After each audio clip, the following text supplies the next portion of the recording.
Bueno, buenas tardes. Pues bienvenidos a la segunda sesión del evento del día de hoy en el marco del simposio Landscape as Urbanism in the Americas. En este momento, bueno, va a presentar su trabajo Luis Callejas, y para presentar a Luis Callejas tenemos la presencia del director Marcos Massari, el maestro Marcos Massari, quien le cedo la palabra. Gracias. Dando seguimiento a la iniciativa del simposio, ahora tenemos la oportunidad de la conferencia que va a impartir Luis Callejas con el nombre Imágenes de diferentes naturalezas. Luis Callejas es arquitecto, director de la firma LCLA Office, que tiene sede en Medellín y Oslo desde 2012, en donde combina la práctica del diseño con la academia y la investigación aplicada. Creo que lo importante del trabajo de Luis Callejas en el marco del simposio es justamente que Luis trabaja en diferentes escalas. Podemos decir que el trabajo en su despacho es multiescalar y en diferentes entornos y ámbitos de la arquitectura. Trabaja esta parte que queremos de alguna manera ligar también particularmente con el plan de estudios en el concepto de la multiescala, en donde hay trabajos de arquitectura, arquitectura de paisaje, artes visuales, y va desde proyectos como planes maestros hasta escenografías. Son todas las escalas. Y desde luego nos interesa mucho su trabajo en la parte académica. Como profesor ha trabajado en la maestría de arquitectura del GSD de Harvard, y actualmente es profesor en la Universidad de Oslo en la Escuela de Arquitectura en Noruega. En 2013 fue ganador del premio que otorga la Architectural League de Nueva York, y fue fundador de Paisajes Emergentes en Medellín, Colombia, junto con Edgar Mazo y Sebastián Mejía. El trabajo que nos va a presentar es su trabajo más reciente y está centrado en la intersección entre el arquitecto de paisaje y las artes visuales, y la generación de nuevas formas de interlocución con el ámbito público, de reformular las herramientas tradicionales arquitectónicas para generar impactos políticos, sociales y significativos a escalas territoriales. Entonces, para los que son paisajistas les parecerá que aborda otros temas, para los que son arquitectos abordará otros temas por otras escalas, pero finalmente creo que integra perfectamente toda la estructura que estamos en la facultad, que hemos llamado esta plataforma o este primer año de conocimientos compartidos, que finalmente sabemos que se vuelven a interrelacionar profesionalmente, y es el caso de Luis justamente, ¿no? En donde podemos de alguna manera pues corroborar que estas ideas que se plantean desde la academia funcionan también en la vida profesional, y en otras escuelas de arquitectura también tienen un espacio y son parte de la formación justamente de sus estudiantes. En este caso, pues Harvard es muy reconocido, pero la Universidad de Oslo también tiene lo suyo, y aquí yo tendría que decir que además de multiescalar es internacional, ¿no? O sea, tu trabajo tanto en Colombia como en Noruega, y el caso de la invitación a Harvard, pues finalmente nos hablan de una práctica académica muy rica y sobre todo con una perspectiva integral, que es lo que estaríamos buscando. Yo te doy la bienvenida a la facultad, te agradezco mucho que estés hoy aquí con nosotros, y finalmente comentará esta plática Ciro Nagle. Gracias. Increíble estar acá. No venía desde 2011 a México. Sí, nunca había estado dando una charla acá en la UNAM. Esa vez la visité, que me encanta estar acá. Y cuando vine en 2011, que fue también la primera vez en México, fue un momento muy especial, porque fue cuando estábamos terminando un proyecto que les voy a mostrar hoy. Entonces recuerdo que la charla que hicimos en Liga fue, el proyecto todavía estaba en obra. Entonces voy a acabar con ese proyecto, que es el proyecto de las piscinas. Pero lo interesante también de ese momento fue que fue el Liga número 2. Estábamos, el primero creo que fue Peso y Sofía de Chile, Peso von Elrichhausen, y fue como el primer Liga que se enfocaba en paisaje. Fue una exposición que se llamaba Inundaciones. Quizá habría quedado mejor con el clima que estuvo ayer. Bueno, la práctica, la charla va a ser un poco rápida, pero yo creo que es importante empezar contándoles qué he estado haciendo. Entonces empieza en 2008, inicialmente se llamaba Paisajes Emergentes, junto con Edgar Mazo y Sebastián Mejía, y esto empieza inmediatamente cuando acabamos los estudios en la Universidad Nacional en Colombia, en Medellín, que como les decía ahora es una universidad que es el equivalente a la UNAM en Colombia, es la universidad pública, donde incluso en ese contexto hay es incluso el título con el que te gradúas es arquitecto urbanista.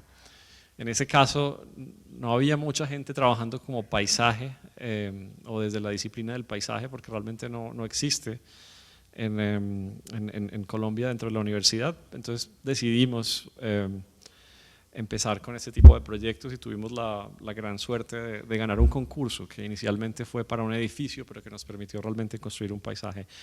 Y desde eso he estado trabajando, son un poco estas imágenes, 49 concursos de arquitectura, urbanismo y paisaje desde 2008. Y ha sido un ritmo un poco frenético, donde hacer estos concursos, que más o menos viene a ser entre 4, 5 o 6 al año, se vuelve un vehículo para canalizar investigación. Inicialmente, como esto empieza en un contexto latinoamericano, en Colombia precisamente, donde no hay muchos mecanismos para hacer investigación formal dentro de la academia, los concursos de arquitectura se volvieron la única manera de darle, digamos que salida a un trabajo investigativo.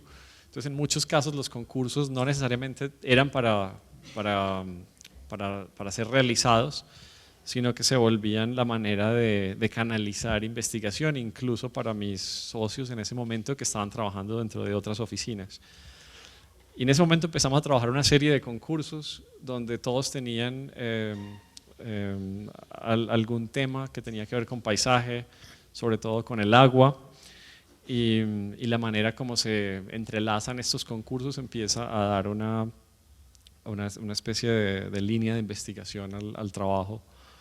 En 2011, cuando me invitan a dar clase a Harvard y acabamos Paisajes Emergentes, el estudio empieza a tener digamos que una vida más activa y más formal en la academia, y los concursos empiezan a centrarse mucho más en las escalas del paisaje y del territorio.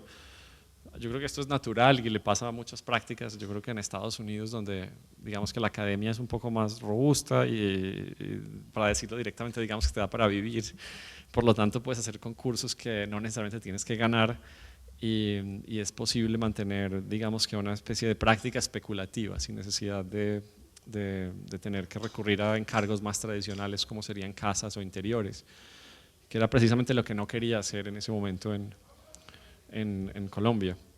Yo les voy a mostrar 4 proyectos de diferentes escalas. Son dos proyectos de investigación que tienen como vehículo 2 exposiciones.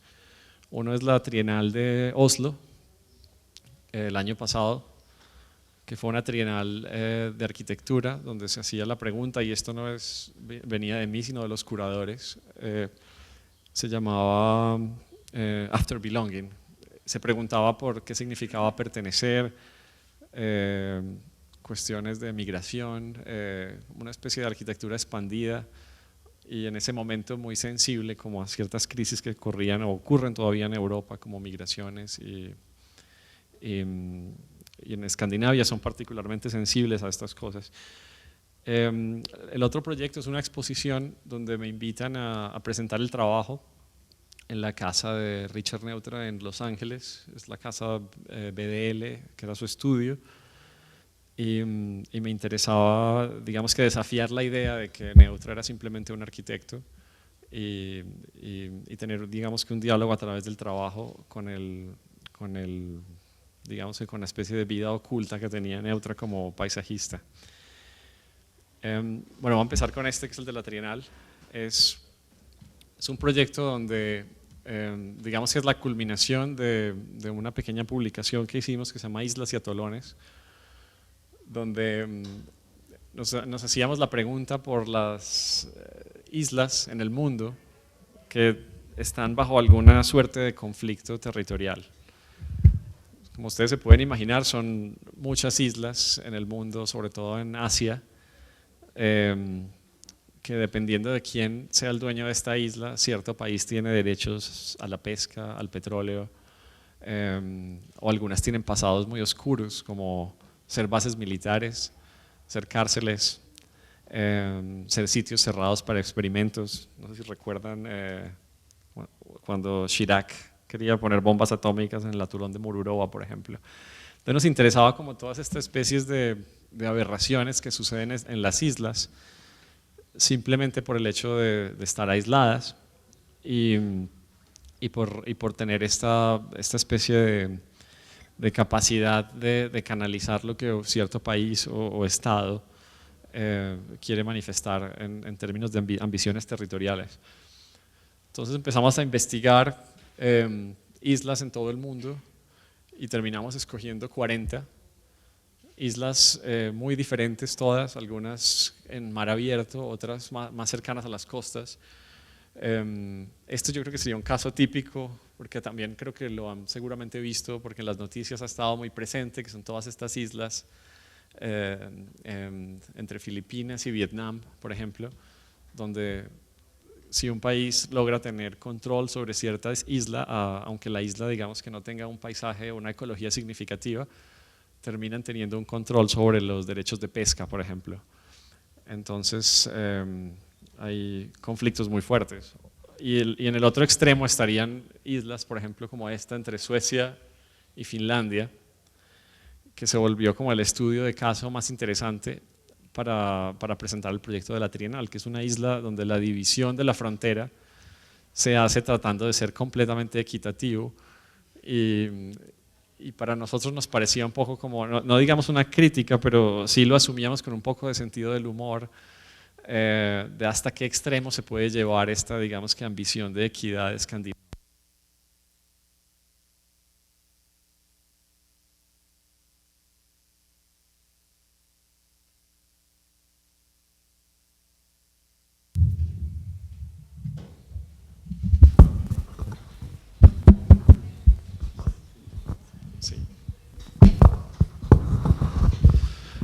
Como en esta isla que se llama Market, donde digamos que la idea de repartición equitativa de la tierra se vuelve una frontera completamente compleja.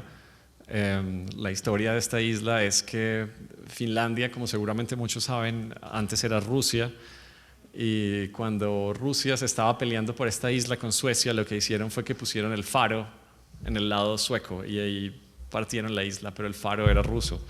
Cuando la isla pasa a ser compartida entre Finlandia y Suecia, deciden trazar la frontera alrededor del faro, lo que significa que esto es Finlandia, esto es Suecia, y la arquitectura misma adquiere una capacidad de definir el territorio literalmente. Esto conecta un poco con lo que hablábamos con Ciro, y es que me interesan estos casos extraños donde la arquitectura termina definiendo literalmente una condición territorial, en algunos casos violenta,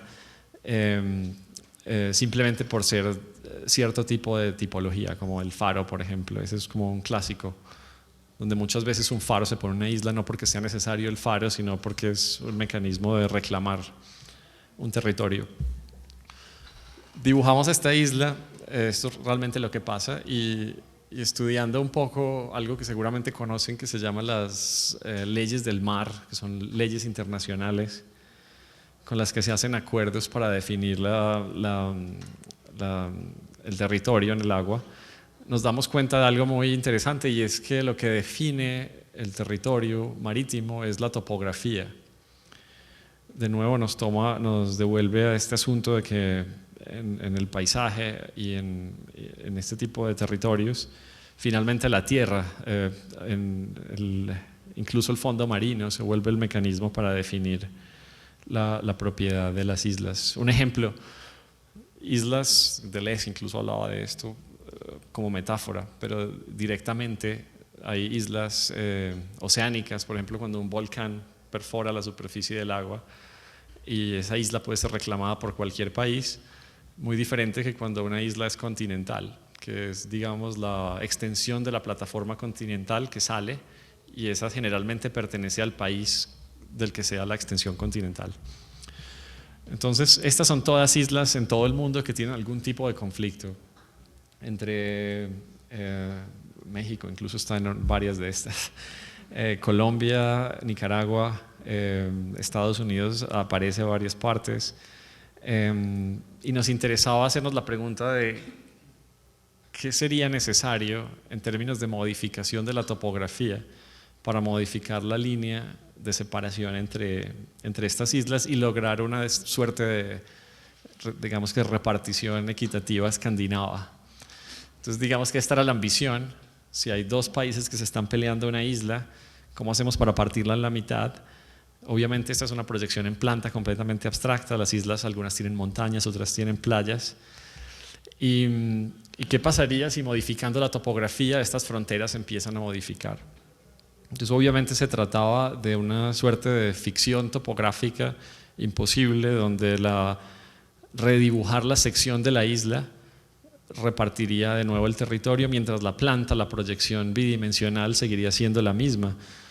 Muy inspirados, yo creo que en el trabajo de Humboldt, donde por ejemplo recurre a la exageración de la topografía después de visitar los Andes para dibujar los Alpes en Suiza, simplemente porque la topografía no era tan exagerada como los Andes, y también simplemente como un mecanismo de dibujo para lograr conectar, en este caso, especies con la altitud de ciertas montañas.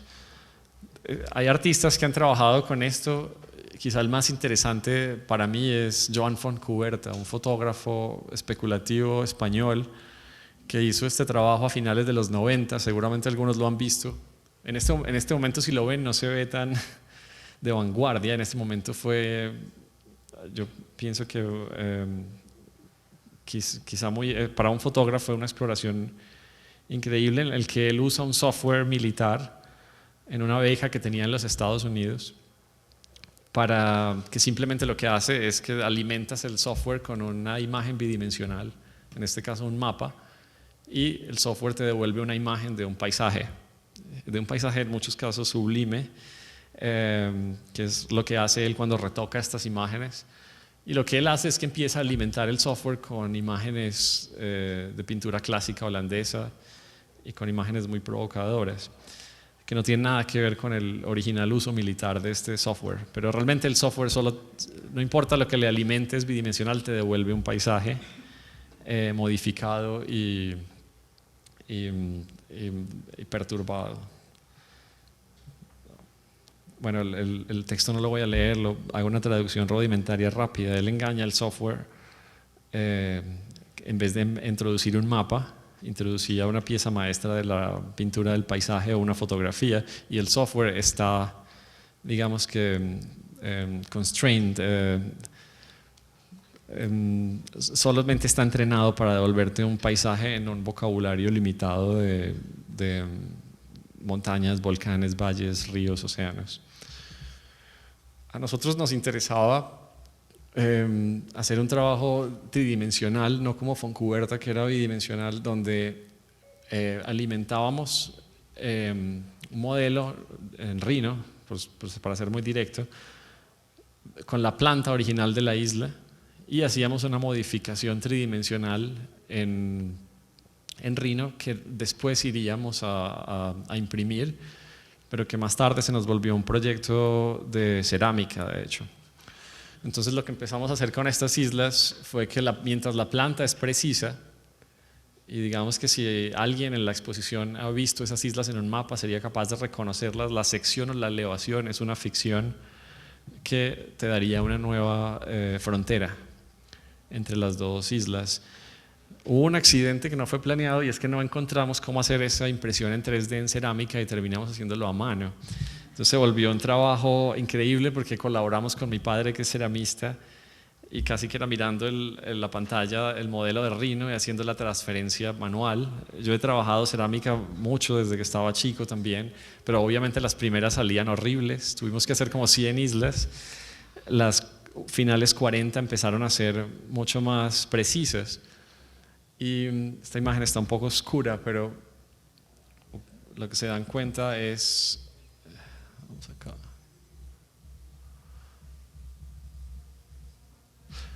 que lo que empezó a pasar con estas islas es que las historias detrás de cada conflicto empezaban a definir un poco, digamos que el dramatismo de la interpretación de la topografía. Y en la transferencia de Rino al trabajo manual en cerámica también había la traducción no era precisa. Entonces las topografías más exageradas se vuelven mucho más definidas, mientras que las que son más planas son mucho más sencillas. Y algunas de las islas, que yo creo que quizá fue lo más interesante, se empezaron a parecer literalmente al paisaje noruego de fiordos a lo largo de toda la costa de Noruega.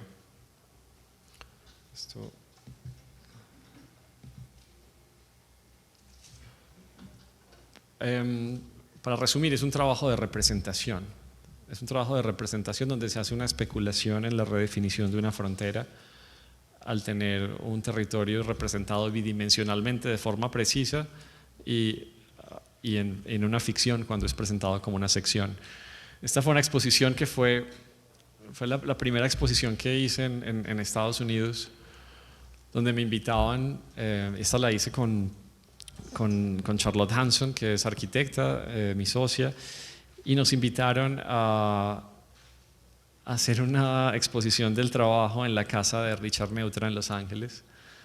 Y era una oportunidad increíble, obviamente, porque la casa es un espacio muy bonito y tiene una historia interesante, pero también era interesante para nosotros, digamos que dos proyectos paralelos. Uno era, los mitos que existen acerca del interés de Neutra por el paisaje y ciertos arquitectos modernistas que se suelen considerar, digamos que anacrónicos en algún momento, donde hay cierto interés en introducir el paisaje a través de transparencias, pero que realmente hay ciertas figuras como Neutra que fueron bastante sofisticados. Incluso yo diría que cuando te empiezas a ver los mecanismos precisos son bastante contemporáneos. Neutra empezó como paisajista, de hecho.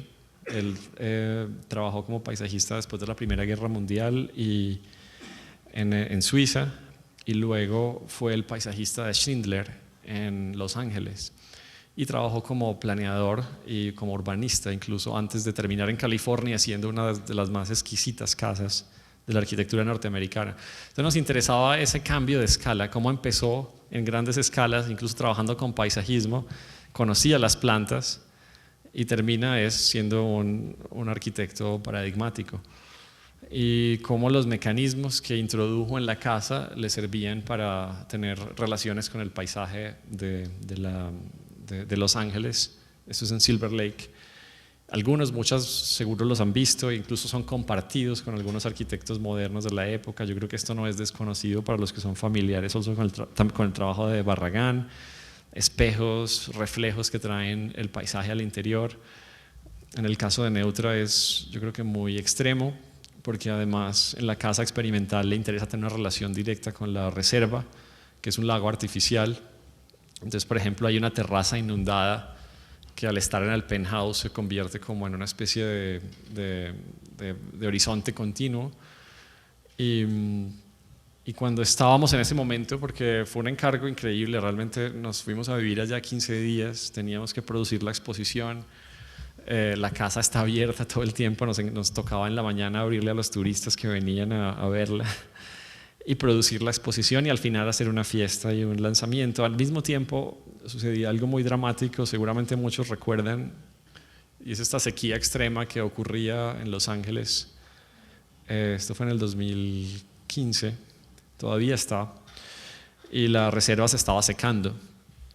Entonces, muchos de los proyectos que decidimos mostrar son proyectos que tienen que ver con agua, y nos interesaba el momento de la fiesta o el performance para tener una suerte yo diría no de comentario, pero sí de discusión con respecto al problema ambiental que estaba sucediendo en el Silver Lake en ese momento.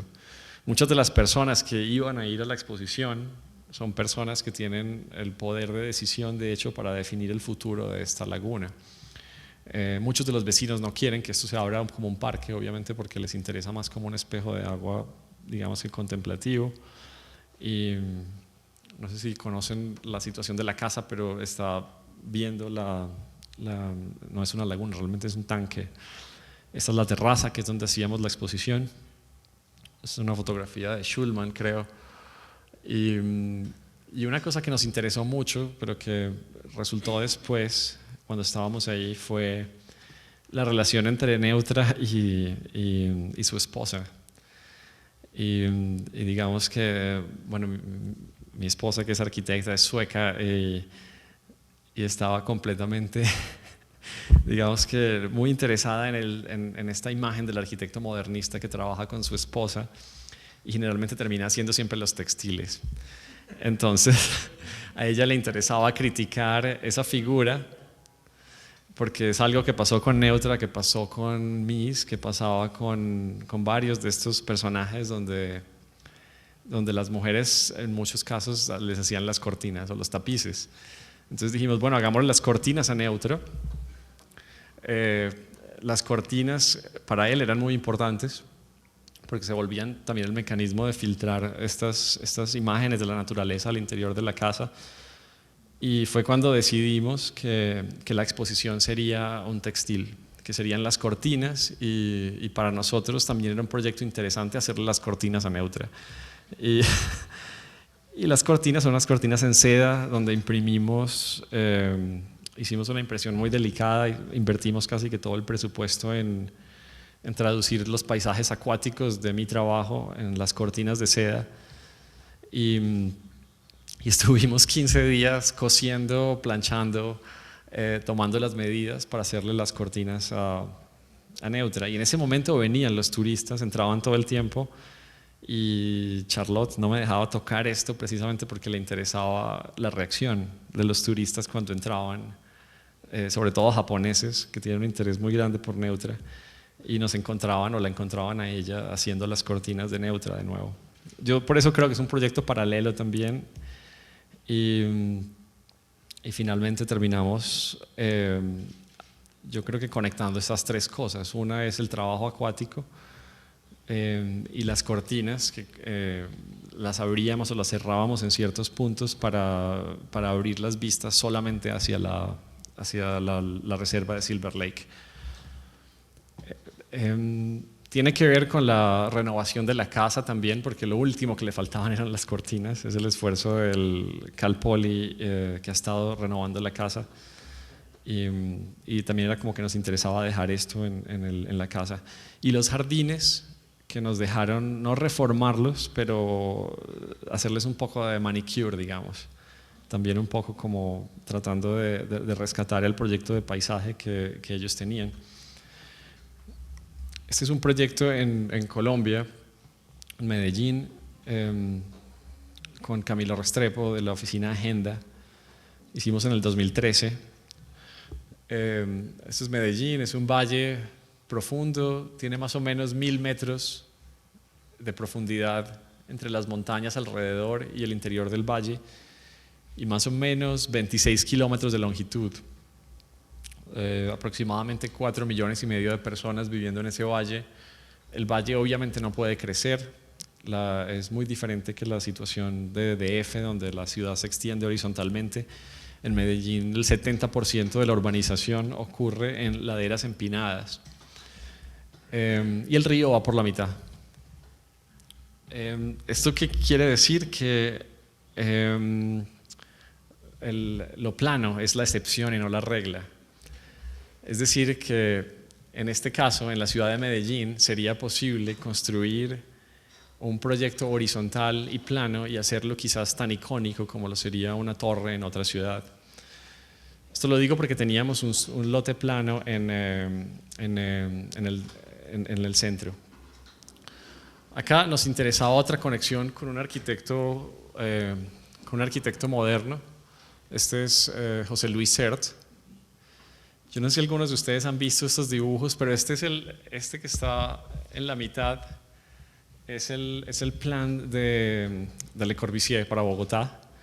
Son los dos que están a los lados. Y este es el plano de Sert, de José Luis Sert, para Medellín. Acá nos interesaba también el mito del arquitecto modernista como una especie de arquitecto insensible, o por lo menos así nos lo presentaban cuando estudiamos en Medellín. Nos decían que Sert era el demonio, Brasilia era el infierno, Lucio Costa era otro demonio. Y cuando este concurso salió en Medellín, nos dimos cuenta que realmente el plan de Sert y el de Le Corbusier para Bogotá y para Medellín tenían una sensibilidad hacia el paisaje muy especial, donde incluso podrían ser llamados casi que unos proyectos de landscape urbanism, casi que by the book.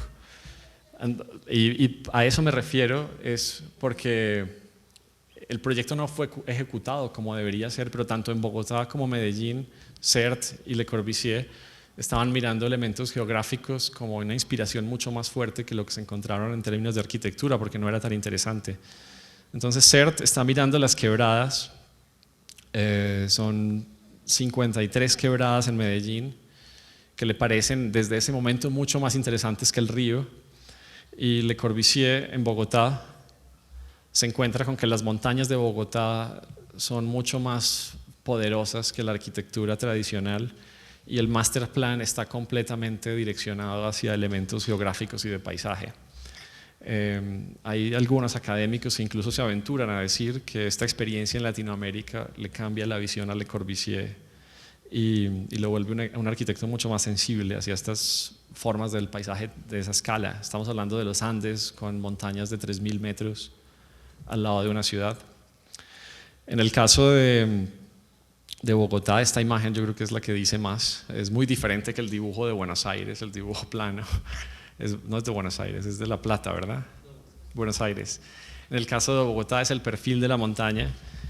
Y finalmente lo que ocurrió, que es por lo que realmente este plan es tan criticado en Medellín, es que el río fue canalizado.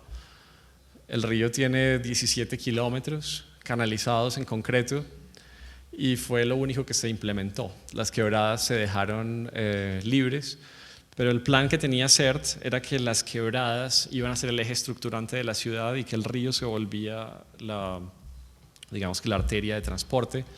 El proyecto fue implementado por ingenieros, sobre todo, y lo desafortunado fue que solo se hicieron las carreteras y la canalización del río.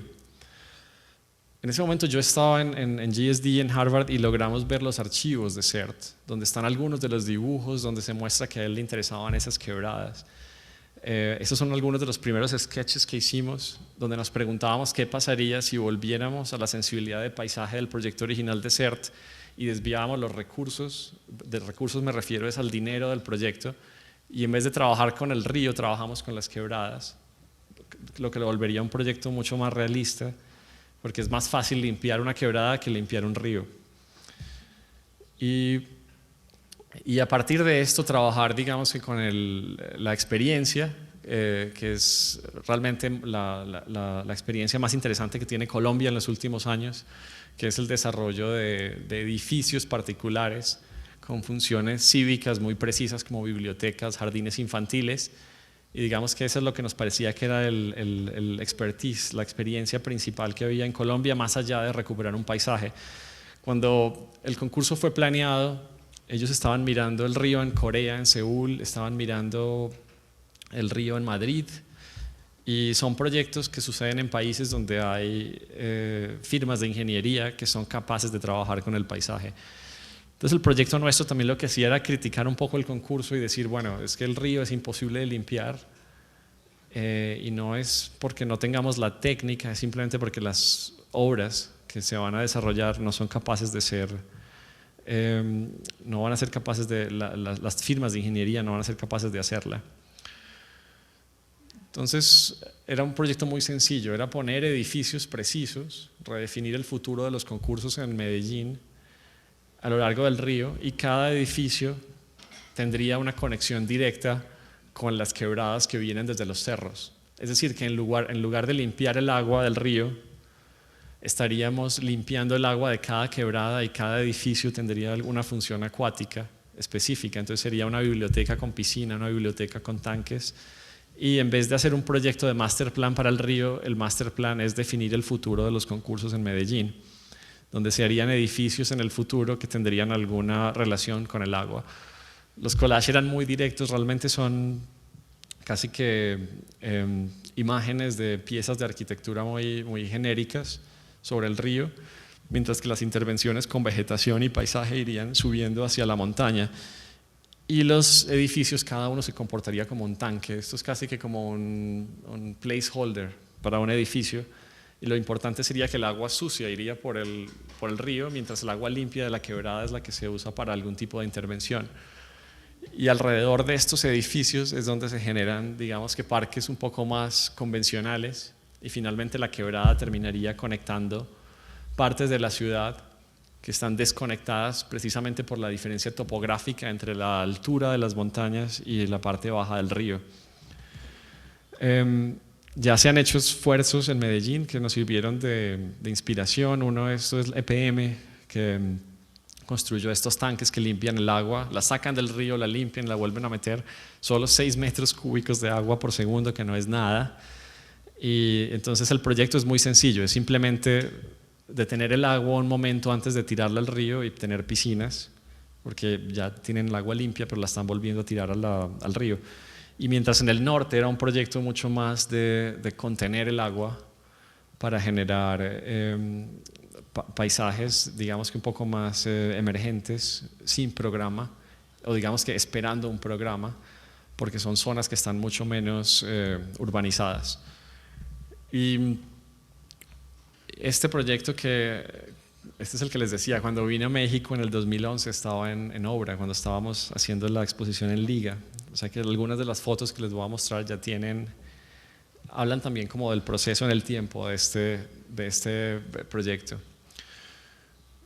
De nuevo, los Andes, 8.000 kilómetros de montañas, en Colombia se parten en 3, llueve bastante. Es una de las zonas más lluviosas del mundo, cerca de Medellín. No hay zonas planas, 70% de la urbanización está en laderas empinadas. Y el brief, las bases del concurso estaban basadas en el cubo de agua, el centro acuático de China, porque esto fue en el 2010. Y las bases del concurso estaban casi que copy-paste desde las bases del concurso en China. En China el edificio tenía que proteger las piscinas de la atmósfera, pero también era un edificio para hacer competencias profesionales, y se trataba de digamos que una caja tradicional con piscinas al interior, mientras que en Colombia nos encontramos con una situación mucho más diferente, y es simplemente que con la temperatura ideal de Medellín de 25 grados centígrados se pueden tener competencias de natación profesionales todo el año sin necesidad de una atmósfera contenida. Estas son imágenes de piscinas en Australia que fueron instrumentales en el desarrollo del proyecto. Fue un viaje que hice, y este es otro ejemplo de arquitectura territorial que es interesante, porque creo que son 25 piscinas alrededor de Sydney, donde los salvavidas aprenden o entrenan, pero también sirve para enseñar a los niños a nadar y protegerse de los tiburones. Son arquitecturas anónimas, son increíbles, algunas hechas por ingenieros conocidos, pero que realmente lo único que tratan de hacer es domesticar el paisaje de la costa para poder nadar en el agua del mar. Algunas son mucho más arquitectónicas, como esta que es la piscina de los icebergs, donde los salvavidas entrenan. Algunas son mucho más precarias, son simplemente un límite definido en el agua. Es una separación para dar simplemente una idea de una sensación de seguridad. Algunas no tienen ni siquiera redes por debajo. Y nos hacíamos la pregunta de cómo podíamos en ese momento con collage construir una diferencia de 2 tipos de agua que fuera tan efectiva como usualmente son las paredes de un edificio, para definir una diferencia entre lo público y lo privado.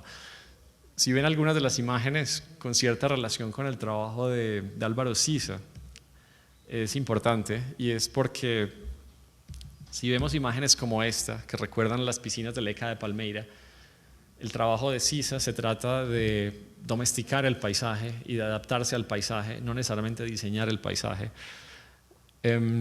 Y las geometrías son muy precisas. Se trata de patios y rampas que nos interesaba extraer del proyecto de Sisa, pero el proyecto de él es mucho más pequeño que el nuestro y no tiene la responsabilidad de comportarse como un paisaje urbano en una ciudad que no tiene mar realmente. Entonces el sistema es muy similar, pero mucho más grande y más complejo, y teníamos la responsabilidad de generar un paisaje desde cero en lugar de adaptarnos a un paisaje de una costa, que es lo que pasaba en las piscinas de Leca de Palmeira. Pero el sistema es muy sencillo, es un patio, jardín, piscina, patio, jardín, piscina, y la secuencia de patios, jardines, piscinas pensábamos que lograría dar una diferencia suficiente para los usos públicos y privados. Estas son las piscinas viejas de los 70s, y los entrenadores y los nadadores tendrían privacidad suficiente en el interior de los patios cuando bajan a estos espacios excavados para tener conversaciones, mientras que el público se movería en un nivel superior. Algunos de los collages del concurso eran mucho más especulativos, haciendo imágenes sobre este paisaje inundado, otros eran mucho más directos. Decidimos tener una sola piscina levantada sobre el nivel de la inundación, y realmente eran los niveles los que nos darían las diferencias que normalmente se hacen con paredes en un edificio. Les insisto tanto en esto es porque el brief del concurso es un concurso público, lo teníamos que respetar. Es decir, que es un edificio, estamos trabajando con el brief de un edificio para un concurso de paisaje, lo que lo hace muy complicado, porque eso tenía filtros, baños, zonas técnicas, zonas para prensa, zonas para público, y estábamos intentando responder a esto con cambios de nivel en lugar de cuartos como en el que estamos en este momento. Se volvió un trabajo como sobre todo de sección, donde definíamos diferencias de 3 metros y donde las paredes se vuelven casi que extensiones de los jardines, y algunos de los patios se convierten en las zonas más cerradas simplemente por la diferencia de nivel. Estas son algunas de las imágenes que hizo Iván Van cuando fue, donde se encontró con el desafío de mostrar esto como un edificio, pero como un paisaje. Había 2 revistas, una era Domus y la otra era Escape, y en una era necesario objetivar el proyecto como un edificio, y en la otra era necesario concentrarse en la vegetación. Hubo mucha insistencia en la vista desde el aire, porque es un proyecto muy complejo de fotografiar para una revista de arquitectura, y yo creo por eso que las imágenes todavía incluso creo que están incompletas. Es muy complejo de fotografiar.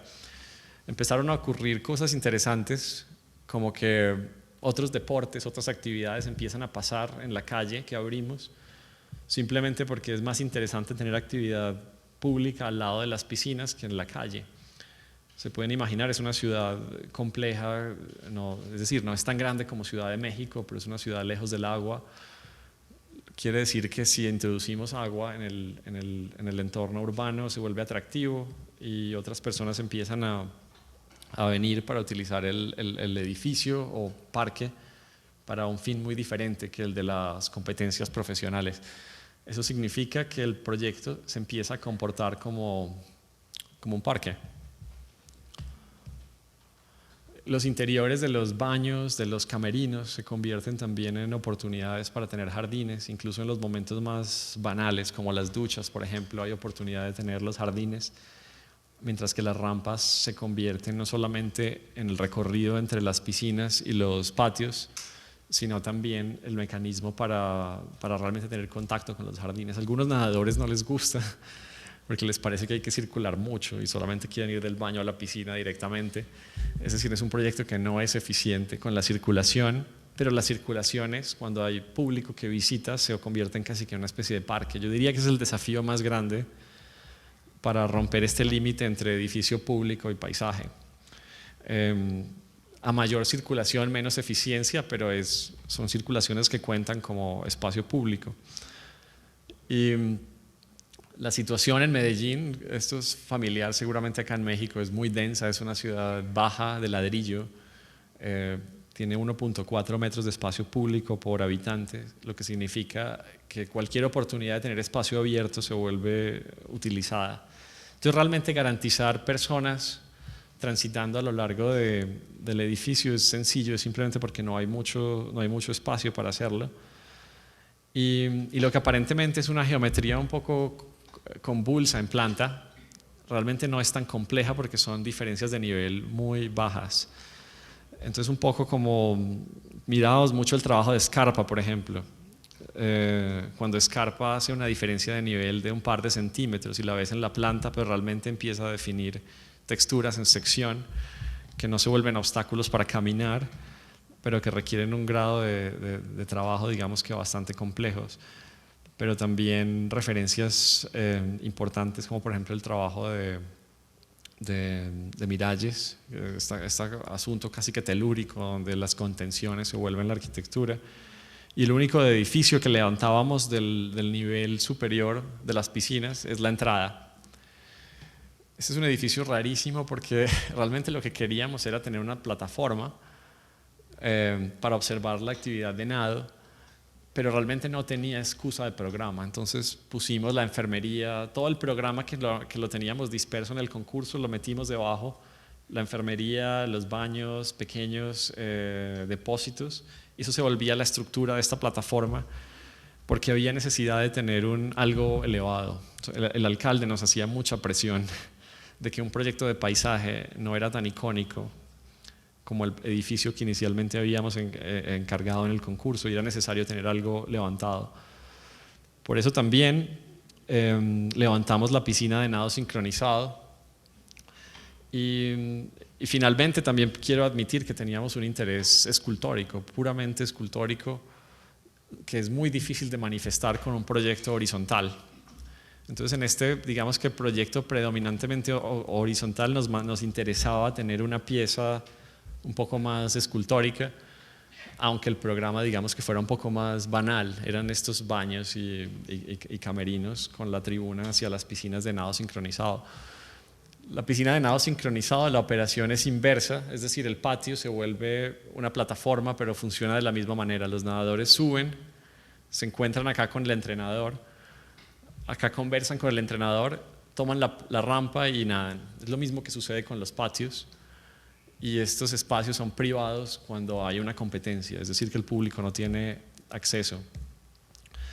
Y en las piscinas nos interesaba la situación de la natación, que es bien compleja en Medellín, porque es un poco como en México, que todo el mundo está mirando fútbol y es muy difícil tener una audiencia para la natación. Nos interesaba darle visibilidad al nado sincronizado. Entonces es un deporte bien extraño. Esto es rugby subacuático.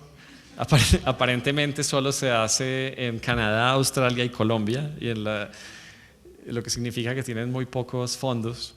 Y al tener esta piscina levantada con ventanas al interior y exponer este paisaje subacuático, nos interesaba darle, no digamos que la misma visibilidad que el fútbol, pero por lo menos tratar de darle un poco más de importancia a este deporte. Esta es una fotografía de Camilo Díaz, que el año pasado ganó el premio a una de las fotografías más importantes del concurso de Magnum, y él es uno de los deportistas, y esta fue una fotografía hecha por Alex Lang durante los Juegos Suramericanos en el 2010. Es decir, que más que estas situaciones donde la fotografía es una, digamos que crónica del deporte, nos interesaba cómo el agua convertía estas situaciones casi que en unas especies de danza. Se nos parecía esto más a un evento de ballet que a un deporte, pero era necesario sacar la piscina del nivel horizontal para poder tener contacto con esto. Gracias.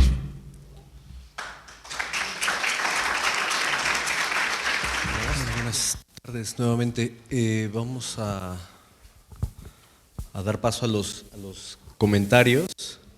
Me parece que las imágenes son sumamente estimulantes como para evocar otras cosas y otras reflexiones que nos parece que pueden ser detonantes de algo que incluso aquí podríamos ocupar para las reflexiones que desde la mañana se están construyendo. Entonces le vamos a dar la palabra a Ciro para que nos pueda hacer el comentario. Después haremos otros comentarios nosotros y por ahí vamos a abrir también la participación a todos, porque seguramente estas imágenes han despertado y estas narrativas han despertado probablemente reflexiones sobre lo que podemos estar pensando para nuestros territorios, pero también para lo que estamos haciendo o lo que estamos trabajando aquí adentro, ¿no? Entonces, Ciro, por favor.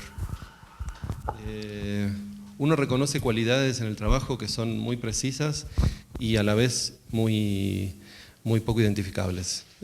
Y una de los recursos que me parece que es interesante poner de relieve, porque justamente lo que tiene es lo contraintuitivo, es el trabajo con la escala, porque me parece que tiene una serie de operaciones de enrarecimiento el trabajo, como que opera a través del enrarecimiento. Y el trabajo con la escala justamente me parece que es una de las técnicas que se pueden reconocer como formas de producir enrarecimiento. Miniaturizaciones o cosas que son llevadas de escalas muy grandes a escalas muy chicas, que funcionan casi como fetichizaciones, o efectos contrarios también, de escalas que son a veces muy mundanas y no diría pequeñas, pero medianas, que están transformadas en operaciones de gran escala o de media gran escala. Y me parece que eso es una condición muy interesante del trabajo, porque justamente lo hace poco instrumental. O sea, lo hace difícil, lo hace poco transparente, poco práctico. Y me parece que eso digamos, me quedé muy ¿Se me escucha? ¿Sí? Bueno. Bueno, lo uso igual. Me quedé muy fijado en ese tema porque cuando uno habla de multiescalaridad en el paisaje, en general la multiescalaridad en el paisaje está tratada como un problema que el paisaje es capaz de resolver comunicando escalas, produciendo transiciones continuas entre escalas. Y el trabajo, por lo menos una de las características que me parecen interesantes del trabajo es justamente que esa transescalaridad está a veces bypaseada, a veces interrumpida, a veces es contraintuitiva, y en ese sentido el trabajo transescalar se vuelve más difícil, más enigmático, más evocativo también. Así que nada, en realidad quería un poco lanzar ese tema y ver si te parece que es un tema del trabajo, si te parece que hay una agenda en ese lugar, y cuál te parece que sería la política cultural de esa agenda. Sí, yo diría que más que una agenda, yo pensaba que tenía que tener una agenda. Pero lo que me empecé a dar cuenta, digamos que yo creo que recientemente, es que es algo más de las herramientas y del procedimiento, más allá de algo que yo pienso antes de hacer el proyecto. Y se trata de una especie de drama inevitable en el que realmente tengo muy poco control, y es que me encuentro muchas veces haciendo un proyecto pequeño y mirando en escalas muy grandes y con ganas de hacer un proyecto de paisaje cuando el encargo es de arquitectura, pero al contrario también. Muchas veces, por ejemplo, haciendo un encargo más tradicional, por ejemplo un parque, quiero hacer arquitectura, edificios. Y sí, es como dices tú, como contraintuitivo y raro. Y no he tenido, creo que, tiempo de racionalizarlo muy bien, pero creo que es un drama productivo. Y es complicado a veces dentro del equipo cuando estamos trabajando, porque digamos que la manera de construir o diseñar un parque es muy diferente que la de un edificio, aunque el edificio sea grande, pero se vuelven obsesiones. Entonces, por ejemplo, en proyectos como las piscinas, queríamos hacer un parque siguiendo el brief de un edificio, pero también en briefs de un master plan o un parque como el del Río, queríamos hacer edificios. y lo que estamos buscando es que nos den una de esas piecitas. En el peor de los casos nos dan una biblioteca. Entonces el tema también se vuelve un asunto de ir contra la manera como el encargo está enmarcado en una escala. Lo que llamas rarezas, no sé muy bien qué es, pero me gusta. y yo creo que tiene que ver con las técnicas quizás, y es quizás la conexión con las artes visuales que a veces es interesante y es como ciertos mecanismos de proyecto que son no disciplinados, yo diría, y que muchas veces sí terminan dando más vueltas de lo necesario, y yo creo que eso tiene que ver con que no hemos sido muy buenas para diferenciar un proyecto académico de uno real, o de ser muy eficientes en los tiempos de un concurso comparado con el tiempo de una investigación. Pero antes me preocupaba más, ahora me parece que es algo que es interesante en el trabajo. Obviamente tiene problemas, uno de esos es que nunca sabes cuánto te va a costar un proyecto. Te va a costar un mes con un practicante y 2 personas, o te va a costar 6 meses. Entonces generalmente termina uno dibujándolo uno solo. Y los esfuerzos que requiere son diferentes, es muy poco óptimo. Pero no sé si te refieres a eso, al proceso o al resultado. Un instrumento transparente, sino un instrumento que tiene que funciona como al revés de lo que debería, en cierto sentido, ¿no? O sea, funciona como algo que, digamos, fluidifica el proceso de diseño, pero también lo tiene como contracorriente.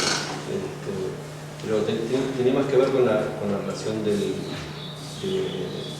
modo en el que se usa el paisaje como mecanismo proyectual dificultoso, ¿no? Otro tema que quería preguntar era el tema de la fotografía, porque está muy presente en el trabajo y es muy disfrutable en general, pero rara vez hace referencias explícitas a por qué la fotografía o qué hace la fotografía respecto de la arquitectura. Y en ese sentido, mi impresión es que, digamos, por ejemplo, las últimas fotos que mostraste de las situaciones acuáticas, subacuáticas, no me quedaba claro si eran situaciones posibles de una arquitectura que las contendría, o sea, si son como narrativas que se pueden basar en la arquitectura, o si después eso tiene alguna retroalimentación sobre la arquitectura misma, ¿no? sobre el objeto mismo. Me parece que la búsqueda es básicamente construirle narratividad a operaciones que de otro modo serían solamente, digamos, tendrían como una visualidad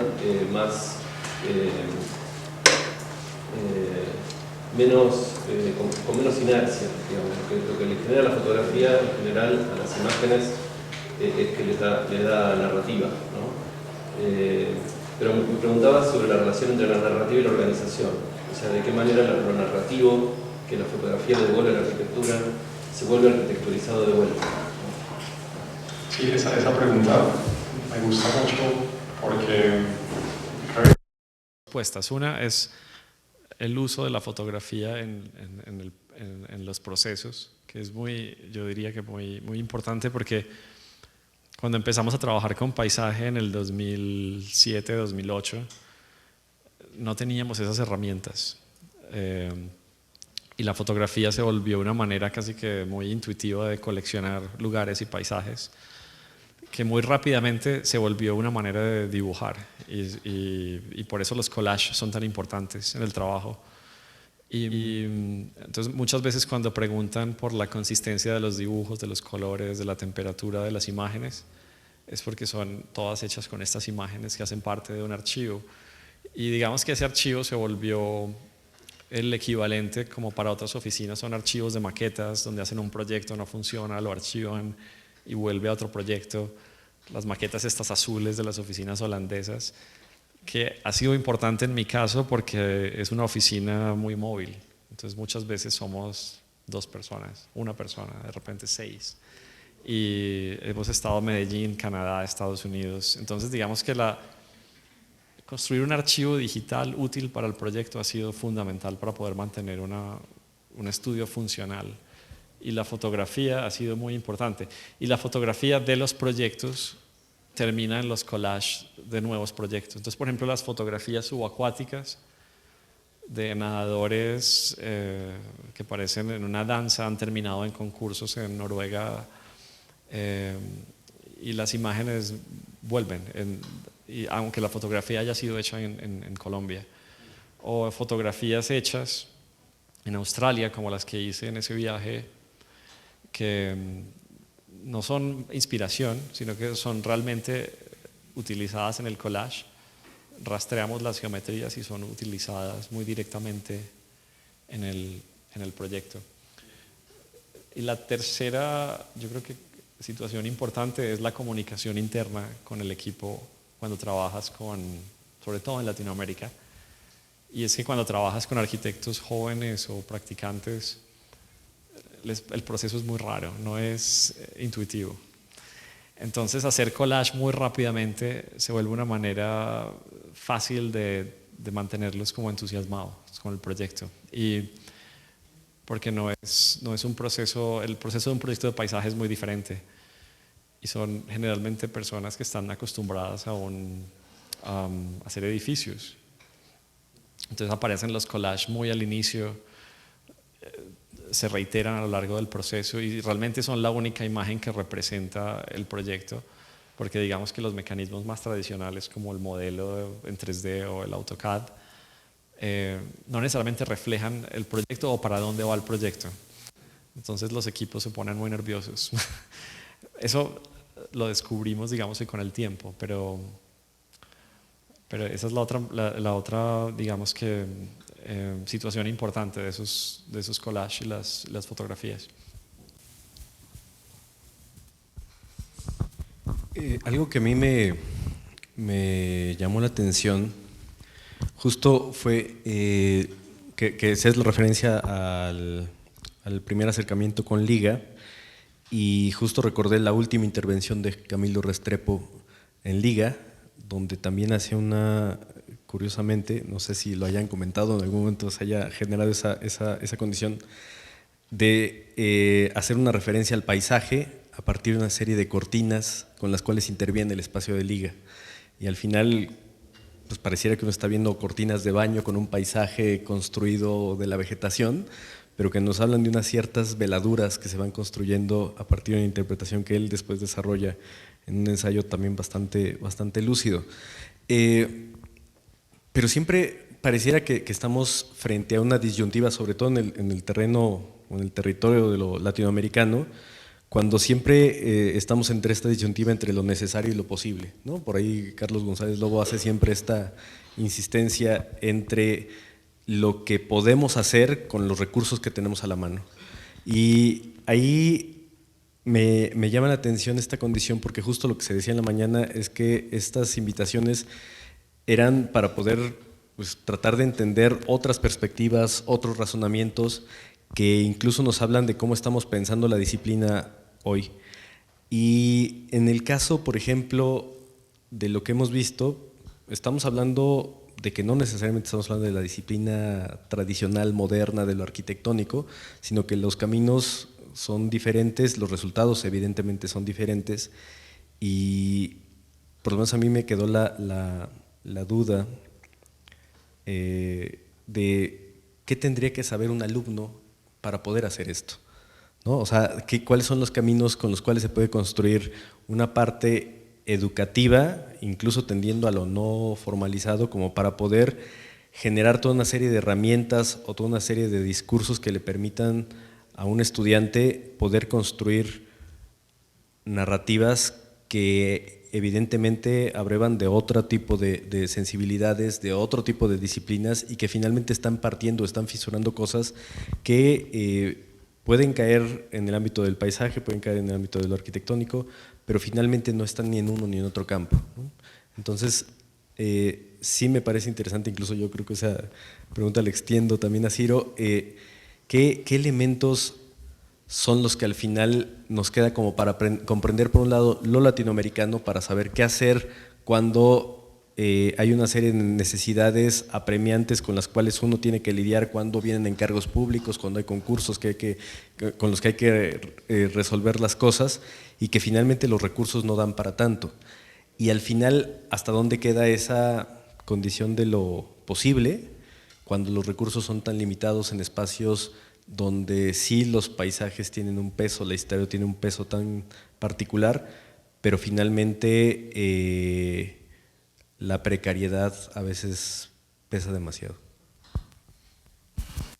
Pregunta larga. La primera es ¿qué tiene que saber un estudiante? Bueno, ver clases conmigo, no sé.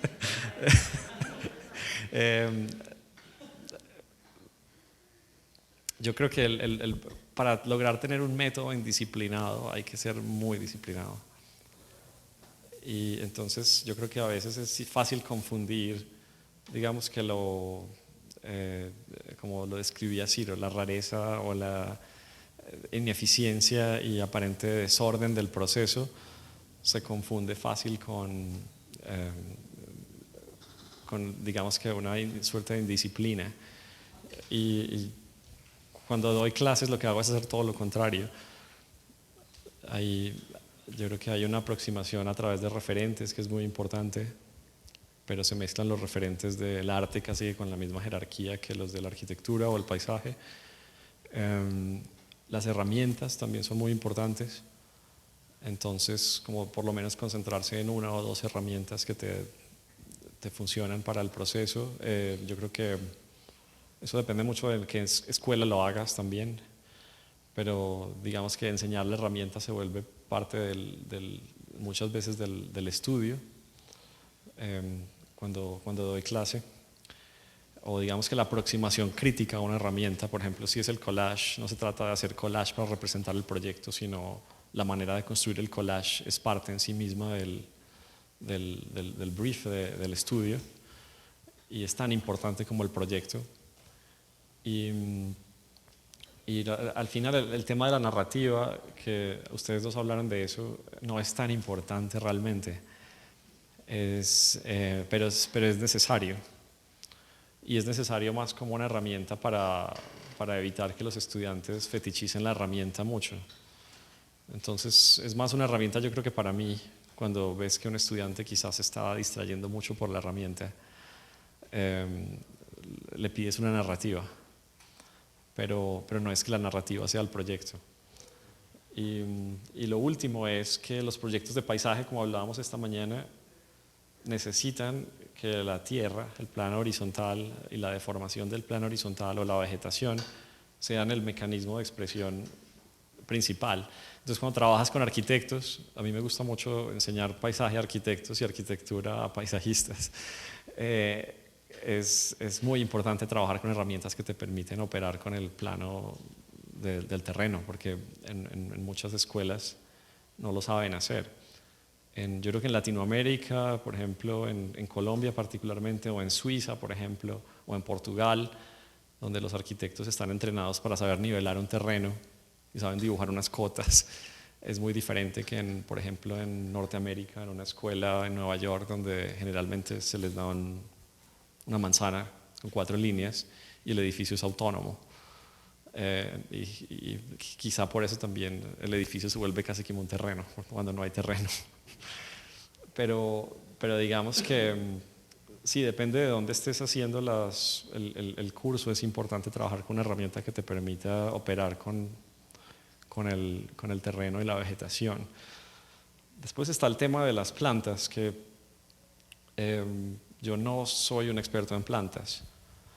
Y cuando trabajo en Estados Unidos o en Europa, mucho menos, porque estoy más acostumbrado a una paleta tropical. Y ahí lo que es interesante es que los paisajistas tropicales, como la paleta es tan abundante, rara vez son expertos. Entonces, cuando trabajas en Colombia o en Brasil, te encuentras con un experto en bromelias, en palmas, en cactus, pero no es como en Estados Unidos, que en el programa de paisaje les enseñan 140 plantas, se las aprenden de memoria y es como esa es la paleta de New England. Entonces, digamos que eso nos da, creo que cierta ventaja a los latinoamericanos con esta mentalidad tropical, donde tenemos que aprender a trabajar con expertos, donde trabajas con un botánico experto en palmas si quieres trabajar con palmas, pero tienes que saber comunicarte con el dibujo. Y, mientras que en Estados Unidos generalmente debes saberte las plantas. ¿Cómo se comunican en el proceso de proyecto? De los collage y ese tipo de cosas. Pero, ¿qué mecanismos de comunicación o de conceptualización utiliza? O sea, ¿van sedimentando conceptos o se manejan más con imágenes y con... Esta pregunta anterior que me hiciste, y es importante porque no fue planificado, nos dimos cuenta con las piscinas y lo aprendimos con ese proyecto. Y fue que como el brief era para un edificio y salió a licitación, había unos ingenieros y un equipo de constructores que iba a hacer un edificio y de repente le llegaron los planos de un parque. El dibujo y las imágenes tenían que ser muy, muy efectivas para que ellos entendieran qué estaban haciendo. Y en Colombia no es fácil encontrar compañías de construcción que trabajen con paisaje, que sepan plantar un jardín o que sepan modificar un talud. Entonces las imágenes estaban todo el tiempo, incluso en dibujos constructivos. En cada reunión había que volver a los collages, volver a las imágenes. Entonces lo que uno normalmente pensaría que es un material de concurso se volvió un material operativo para poder hacer que los ingenieros entendieran para dónde íbamos, porque no están acostumbrados a hacer ese tipo de trabajo. Entonces, por ejemplo, los collages se iban modificando, íbamos encontrando las plantas, reemplazábamos en la imagen por las plantas, porque al principio era inundado, que no funcionó. Después pasamos a plantas que son típicas de humedales. Entonces la planta precisa tiene que aparecer en la fotografía y finalmente los planos constructivos son muy, muy sencillos. Algunas son plantadas con semillas, porque también es mucho más económico. Pero la imagen era más efectiva que los planos, incluso al nivel de reuniones constructivas. No sé si nos podés contar un poco ese momento que contaste del proyecto en el cual acumularon programa en cierto lugar para darle más altura, ¿no? A una parte del proyecto darle más altura acumulando programa. Me parecía interesante eso porque había justamente en ese momento, como hay otros, ¿no? Pero en ese momento aparece como esa forzadura entre la edilicia y el paisaje, digamos, ¿no? Es como tenés que forzar una cierta edilicia justamente incluso para hacer que el paisaje funcione como paisaje respecto de cierto punto. Y me preguntaba si usando eso como ejemplo, no sé si hace falta hablar de eso o si es interesante para vos, pero si en ese proceso lo que dirige el trabajo es más conseguir el efecto deseado, tipo generar un lugar alto desde el cual tener ciertas vistas en ciertas direcciones, etc. O si hay una especie de proyecto secundario que es el de la rareza arquitectónica de ese edificio, digamos. Sí, ese edificio es un monstruo brutal, es un montón de concreto con un programa muy, muy sencillo. Y por eso admito que es un interés escultórico en ese momento. Y eso pasa mucho en el trabajo, que después de meses trabajando con plantas y cambios de nivel de 45 centímetros, cuando lo más alto es una banca, digamos que el espíritu del arquitecto queremos hacer un edificio. Y está bien. Es decir, hay momentos en que un proyecto horizontal se expresa de una manera más vertical, aunque el programa no es la excusa. Digamos que es todo lo contrario. Y en ese caso es un proyecto de hormigón. A mí nos gusta mucho el hormigón y obviamente tiene una ventaja práctica, y es que es un proyecto público, no sabemos si va a tener mantenimiento, no sabemos si lo van a cuidar. De hecho está pasando que a veces lo abandonan, después llega una buena administración y lo cuidan, y digamos que el hormigón reacciona muy bien, pero esa no es realmente la excusa, es este objeto y hay un interés escultórico en ese momento. Esta es una tribuna, es realmente donde te subes a ver los nadadores y la distancia entre los pilotes es el acceso principal. Entonces se vuelve también como una especie de punto de encuentro, necesitas una referencia vertical. Pero está completamente sobredimensionado. Sí. Ahí, por ejemplo, a mí me queda todavía también la incertidumbre entre esta visión topográfica o topológica de las acciones que se toman sobre un territorio específico. En las piscinas, pues, ahí prácticamente se puede ver esa condición, incluso haces la referencia a la visión de Álvaro Siza sobre las piscinas de Lessa de Palmeira. Pero sí hay una cierta voluntad de domesticación dentro de los proyectos, como para poder identificar hasta dónde la topografía puede alterarse como para topológicamente dar paso a estas esculturas. Pareciera que por ahí hay todavía esta voluntad moderna, puede ser, de la domesticación de los espacios, o bien podríamos pensar también que hay una demanda, no sé si de los territorios mismos, de una empatía, un diálogo o algo que no sea tan contrastante, tan duro, tan impositivo sobre los lugares. Sí. Nosotros tuvimos una formación moderna, aunque no fue hace tanto tiempo, es una escuela que ha sido lenta y digamos que el programa está construido todavía se ve la Bauhaus cuando lees el programa y claro que está ahí. El tema del paisaje sí es diferente porque eso no estaba en la escuela y claro que estudiábamos personas como Siza pero ellos están trabajando en un paisaje que ya existe, por eso lo llamo domesticación. Yo no creo que él sea paisajista, él es una pieza maestra de la adaptación al paisaje, esas piscinas, mientras que nosotros teníamos que crear un paisaje en una ciudad densa, en un punto de la ciudad donde no hay vegetación, donde no hay agua, en una ciudad a 400 kilómetros del mar. Entonces, aunque las geometrías, digamos que sean o pertenezcan a ciertos legados modernos, la manera de crear esos jardines y de realmente lograr ese paisaje no tiene nada que ver con esos proyectos. Porque el jardín se vuelve proyecto también, porque nos encontramos con lugares que no son tan interesantes como la costa que él se encuentra en Portugal, sino que hay que crear la costa. Ahí es donde está, yo creo que el desafío grande de trabajar con paisaje, realmente es cuando estás trabajando en un lugar que no es interesante.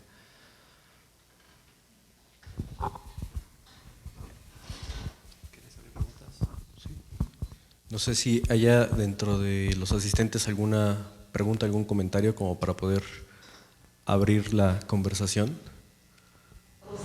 Okay. No sé si conozcas el trabajo de Nancy Rosso, Pedro Juan Jaramillo y Henry Talavera en la Nacional de Bogotá, que está muy relacionada con este tema del agua, del territorio y cómo es entendido hacia cuando llega la parte urbana, ¿no? Inclusive ahorita me saltó un comentario porque es un discurso que trae Nancy sobre el plano regulador de Le Corbusier y cómo este plano, el eje central son los cerros precisamente de Bogotá y estas bajadas de agua, lo que se tiene en cuenta. Desde luego en la historia de la facultad nos enseñaron a ver que era terrible el plan porque derribaba o derribó, porque se llevó a cabo una parte del centro histórico de Bogotá, ¿no? Que ya no existe porque pues llegaron los edificios de Le Corbusier, pero perdieron de vista esta parte planimétrica que creo que es muy importante retomar y que nunca la retomamos. Inclusive en los primeros planos de Bogotá era más importante la parte natural, los cerros orbitales, que la dirección del plano. Entonces, si ven al norte, Bogotá tendría que estar ubicado hacia el plano, pero Bogotá siempre se ve así, con los cerros orientales sobre la parte superior, ¿no? Porque predomina más la parte del paisaje y la lectura planimétrica de Bogotá que la normatividad del norte que marca a nivel mundial la localización de cómo debe ubicarse el plano, ¿no? Y entonces para nosotros que estudiamos en Bogotá es muy complicado esta pelea de poner el plano en dirección al norte, porque nosotros venimos con la escuela de entender esta parte, que es la que marca y predomina sobre el estudio, más que el norte, que tiene que estar en la parte superior, que está indicado así en el plano, ¿no? Entonces no sé si conozcas el trabajo, porque está muy ligado a lo que platicabas ahorita de Medellín.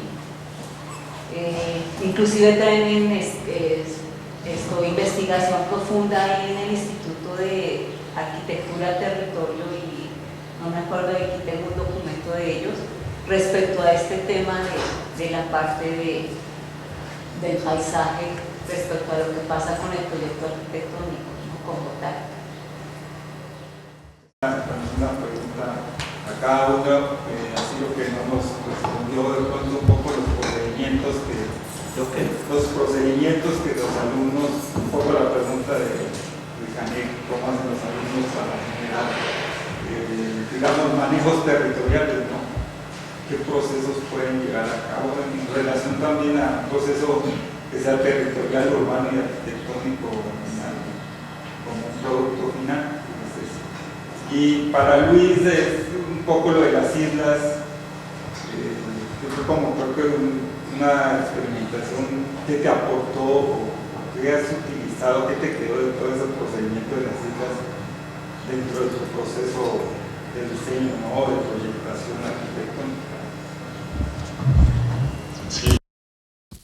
Lo de las islas es que ese proyecto hace parte de una serie de proyectos y empezó con una publicación que hicimos que se llama Pamphlet Architecture, donde tratamos de enmarcar los proyectos de arquitectura y paisaje como islas.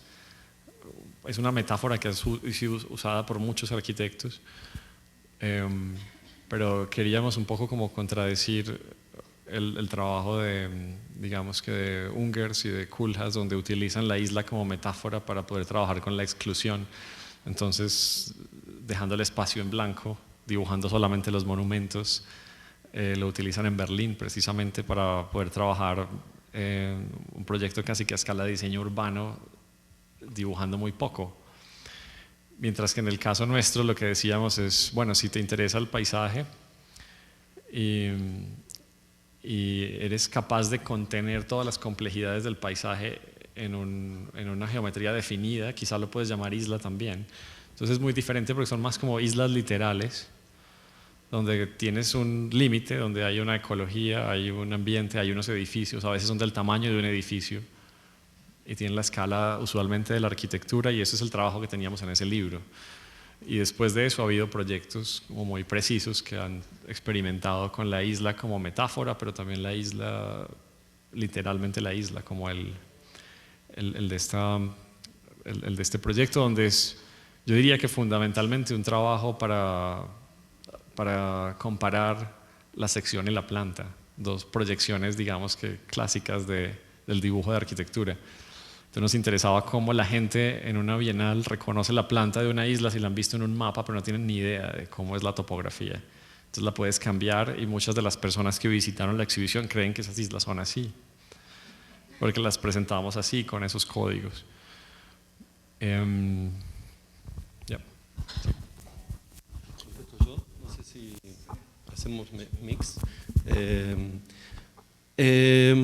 Bueno, digamos, en diferentes investigaciones se trabaja de diferentes maneras, pero una manera de responder a la pregunta es construyendo protocolos, o sea, construyen relaciones entre componentes que están normativizadas o que tienen un régimen de variabilidad más o menos contenido.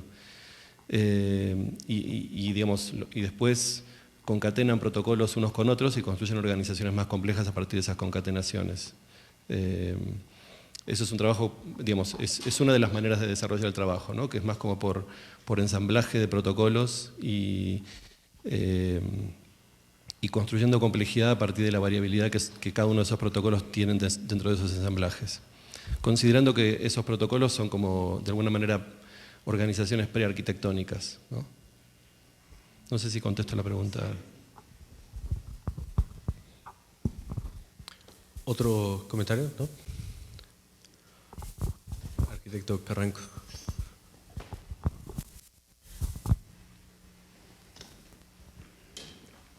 Esta pregunta es para Emilio Canek. Precisamente como coordinador de colegio académico y en referencia a tu última pregunta para Luis, ¿qué recuperas de lo que nos han dicho hoy Ciro y Luis para integrar con nuestros estudiantes? Siempre las preguntas más difíciles para mí. No, yo creo que algo que comentábamos al principio de este evento era que justamente estamos planteando dudas, ¿no? O sea, lo decíamos al principio, estamos frente a un plan de estudios del cual sabemos que hay una serie de intenciones, pero va a llegar un momento en que las tenemos que poner en práctica. Y esa manera evidentemente nos está obligando, y me parece que de entrada, a saber hasta dónde todavía los aspectos disciplinares pesan dentro de las estructuras universitarias, ¿no? O sea, me parece que lo que hemos visto hoy, por lo menos, y lo de hace un momento con Ciro, nos estaba dejando claro que probablemente las preguntas van en otro sentido y habrá que estar preparados para contestarlas. Me parece que el hecho de que la visión de lo sistémico que se hablaba en la mañana, o incluso de esos aspectos que a lo mejor recurrimos a otras herramientas o a las técnicas como para poder construir estos dispositivos pedagógicos que probablemente nosotros tengamos que aprovechar para los cursos que cotidianamente trabajamos, quizá ya no requieran de los estancos tradicionales de las asignaturas, como para saber ahora cómo se puede construir un conocimiento o un saber mucho más complejo de lo que incluso un plan de estudios nos permite.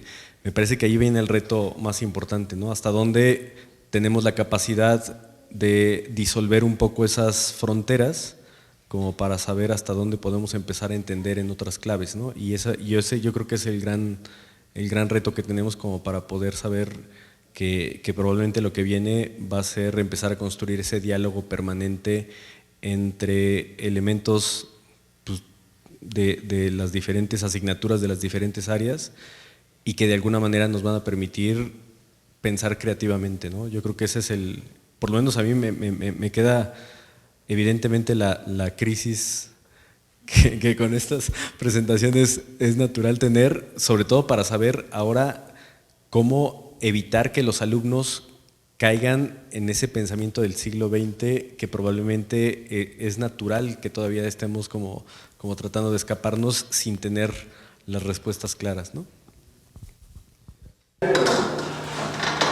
Una de las cosas que hemos aprendido de la ecología es la diversidad de personas para el socio-nacional. Una de las cosas que hemos aprendido de la ecología es la diversidad. Sabemos que la diversidad nos hace más fuertes. Y en ese entendimiento, la pregunta sería, ¿por qué buscar encontrar claves en la ciudad hoy, cuando la ciudad se construye de 1000 maneras? No solo hay un actor que construye la ciudad, sino que son infinitos. Y los grandes proyectos, en su mayoría, son llevados a cabo por gente que busca rentar con el suelo más allá de otros aspectos. O sea, la idea es construir lo mayor con lo menor y sacarle el mayor provecho. Y en ese sentido, pensando que ese edificio está inmerso en un territorio, me parece un poco aventurado decir que no consideramos el entorno, porque si bien ese tipo de proyectos probablemente no lo hagan, hay una inmensa gama de personas que están construyendo la ciudad desde lo que se llama permacultura o aspectos holísticos. Entonces la pregunta sería,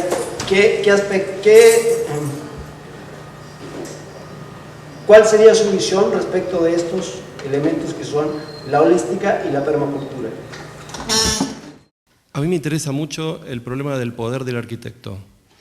Me parece que en los últimos, una de las una de las cosas que ha pasado en las últimas décadas es que por voracidad de volverse más comprensivos, en el sentido de comprender otras disciplinas, otras capacidades, y creo que, digamos, motorizado por justamente la voluntad de poder, la voluntad de poder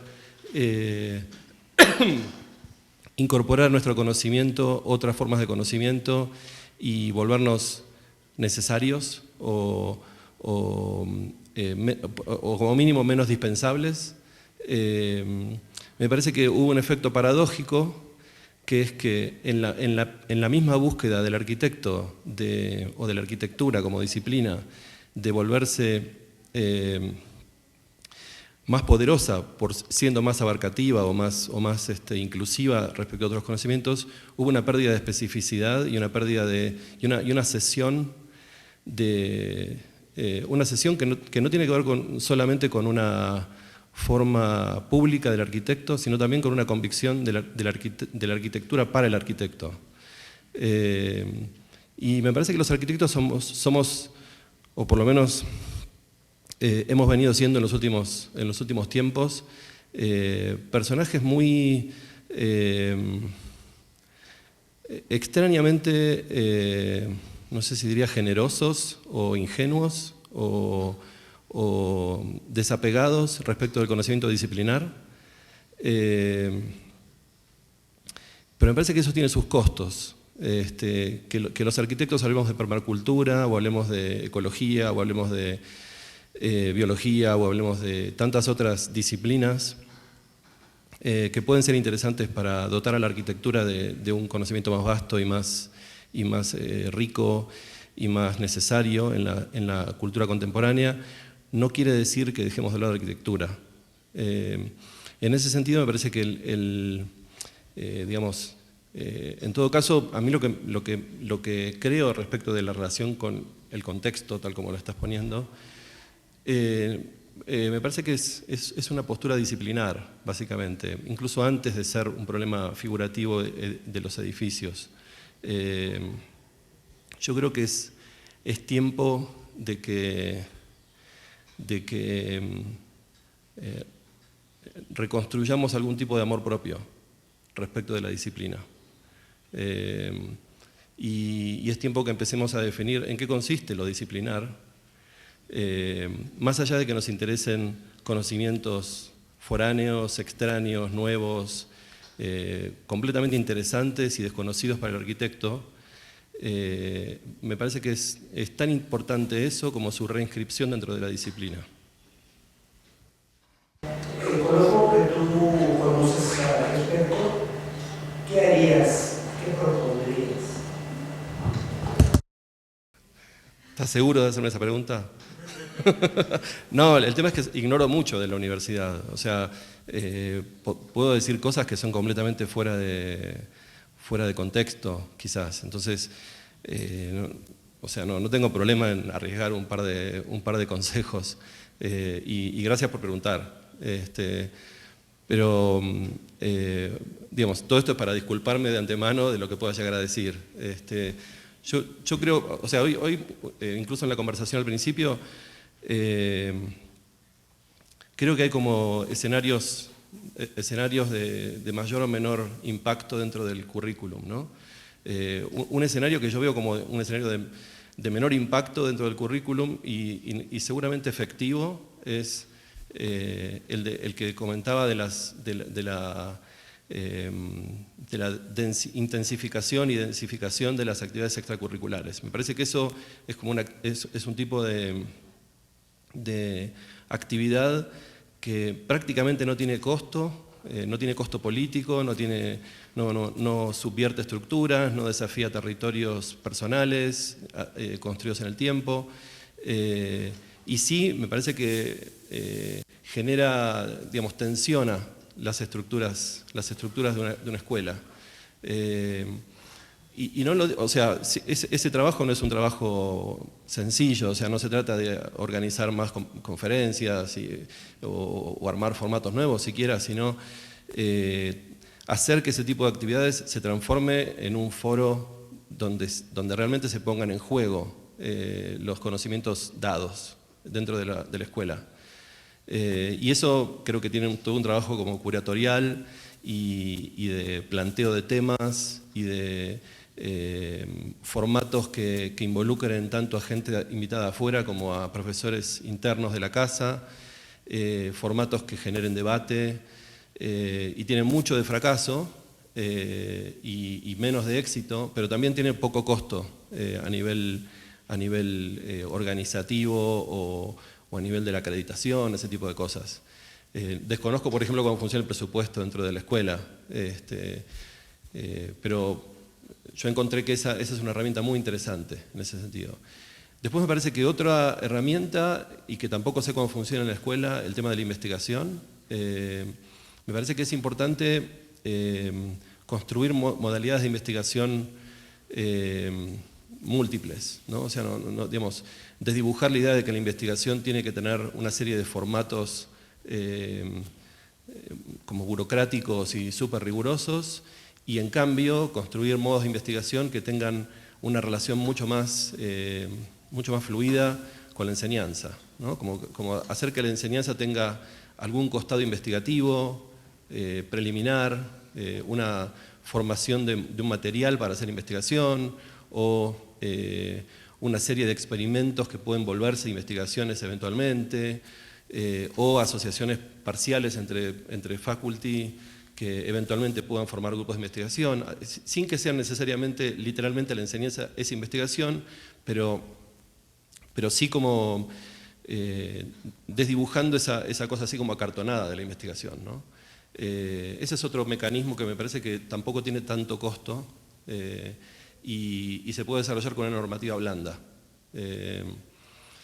Y después me parece que algunas de las cosas que hablamos, y no sé ya si son palabras mías o palabras de Luis o palabras de quién, pero el tema de generar estructuras transversales, digamos, siendo que la estructura de la escuela parecería ser bastante vertical, o como con verticalidades complejas, pero bastante vertical, generar estructuras transversales relativamente livianas, tipo, se puede empezar con materias optativas o temáticas que puedan ser transversales a las diferentes partes del currículum, o formatos incluso que pueden ser transversales por funcionar en manera simultánea. O sea, una cosa que hacemos en la escuela, por ejemplo, hacemos una cosa llamada lab, que es que invitamos a un profesor de afuera y todos los talleres de proyecto tienen que responder a un workshop planteado por ese profesor. Entonces el workshop ya no es un workshop a los alumnos, sino que es un workshop a los alumnos a través de los profesores. Y eso genera una cantidad de fricciones importantes que sacan a la gente de su espacio de confort, básicamente. No sé, son como prácticas un poco más, digamos, guerrilleras, por así decirlo, ¿no? Más de abajo hacia arriba que estructurantes. No sé, eso diciéndolo desde el lado más, digamos, más realista, ¿no? Después, si me dejan un segundito más, creo que si realmente hay una voluntad de hacer un cambio de plan de estudios, cosa que yo quisiera tenerla en mi propio contexto y tener esa voluntad totalmente con convicción sobre eso, de que realmente vale la pena hacer eso, yo creo que no deberían temerle a las pérdidas que eso genere. O sea, me parece... A mí mi primera impresión cuando contaban hoy fue como de respeto, de que están pensando semejante proyecto de cambiar un plan de estudios de una universidad como esta, de una escuela como esta. Así que lo pensaría, digamos, ese sería como la otra manera de abordarlo el tema, ¿no? Que es como con total valentía y desapego, ¿no? Pero bueno, eso es más una actitud que otra cosa. A mí me da la impresión, porque también la escuela que estoy en Noruega es tan pequeña comparada con esta, que me da la impresión de nuevo que lo más importante que tienen es el capital humano, simplemente la inercia de tener tanta gente, estudiantes, profesores. ¿Cuántos profesores son? 700. Profesores. 700. 760. Entonces, no sé, me da la impresión también, sin saber mucho, que por más de que cambien el currículum, van a ser más importantes los profesores como personas que el currículum como texto. Eso pasa en muchas escuelas. Muy pocos se acuerdan del texto, pero se acuerdan del profesor. Y es muy difícil imponer, digamos que una metodología sistémica quizás a un profesor que está haciendo un trabajo muy interesante, pero no es sistémico. Y digamos que en una escuela pequeña eso es un problema, pero en una escuela grande quizá no es. Yo pensaría que ustedes tienen el lujo de que si dividen los estudiantes en los profesores, tienen suficiente gente como para tener diversidad. Entonces no está, yo me imagino que de acá puede salir el próximo Barragán, como también puede salir un par de arquitectos que no están definiendo forma, sino que están trabajando con mapping y se vuelven paisajistas. Es decir, creo que es una escuela tan grande que no tiene necesidad de enfocarse. Por ejemplo, el GSD es un poco así, es tan grande y es en el contexto norteamericano que tienen el lujo de poder atender muchos temas. Otras escuelas, las escuelas en Europa en este momento tienen un problema grande y es que se encuentran en una situación en la que tienen que enfrentarse a decidir o somos globales o somos locales. Si somos globales, reclutamos estudiantes de todo el mundo, pero vuelven a sus contextos, o sea que no les podemos enseñar arquitectura suiza en Suiza solamente. Y si somos locales, van a atender solamente el mercado de un contexto. Entonces hay escuelas como Mendrisio, por ejemplo, que son hiperherméticas y otras que para competir se vuelven muy globales, pero aún así el mercado es mucho más pequeño que Latinoamérica. Entonces, no sé, pensaría que tienen ese lujo de tener tanta gente. Y también ya siendo de nuevo muy pragmáticos, y es que teniendo tantos, simplemente por estadística muchos van a tener un talento alto, no todos obviamente, entonces creo que son capaces de tener resultados interesantes en un abanico de estudios en lugar de tener todos los buenos en uno solo. Yo lo que sí pensaría es que es interesante abrirlo al mercado interno de la escuela y encontrar mecanismos para que los estudiantes vayan escogiendo.